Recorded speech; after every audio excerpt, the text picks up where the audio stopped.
Hello everyone! এয়া মানুহজনে আনিছিল বজাৰৰ পৰা গাহৰি মাংস আৰু লাই শাক ভাবিলোঁ সৰুকৈ মিনি ব্লগ এটা বনাই আপোনালোকৰ লগত শ্বেয়াৰ কৰোঁ এইবিধ মাংসৰ সৈতে লাই শাকৰ জুতি উফ নক'ব আৰু মোৰ যে ইমান প্ৰিয় আৰু আপোনালোকৰ প্ৰিয় নেকি বুলি মই নুসুধো কাৰণ এই মাংসবিধ সকলোৰে প্ৰিয় আৰু সকলোৱে খায় তাৰ মাজতে কিছুমানে নাখায় বাৰু আৰু এই মাংসবিধ খাই যেনেকৈ ভাল পাওঁ বনায়ো তেনেকৈ ভাল পাওঁ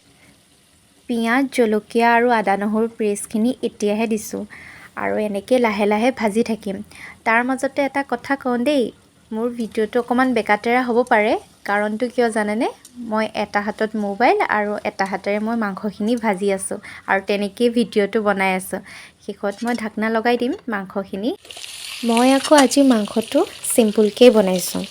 আৰু চিম্পুলকৈ খাই ভালো লাগে কাৰণ লাই শাকৰ লগত ইমান মছলা ভাল নালাগে সেইকাৰণে ইয়াত হালধি আৰু জিৰা গুড়িয়ে দিছোঁ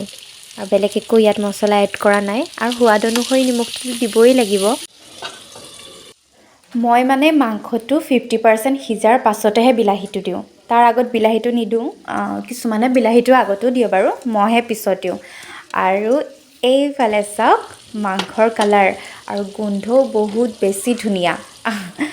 আৰু এইফালে দিছোঁ লাই শাকখিনি আৰু লাই শাকখিনিতো দিলে আৰু জানেই কেনেকুৱা খাওঁ খাওঁ লাগে এয়া দেখিছে নহয় মাংস আৰু এইফালে এটা ভোট জলকীয়া কাটি দিছোঁ কাটি লৰাই অকণমান সময় ঢাকি তাৰপাছত এয়া চাওক মাংস আমাৰ পূৰা ৰেডি একদম খাব পৰা হৈ গ'ল এইখিনি মাংস আৰু আপোনালোকৰ লোভৰ পানী পৰিছে নে কওকচোন আৰু এয়া আমাৰ দুপৰীয়া খানা ৰেডি ভিডিঅ'টো চাই কেনেকুৱা পালে জনাবলৈ নাপাহৰিব দেই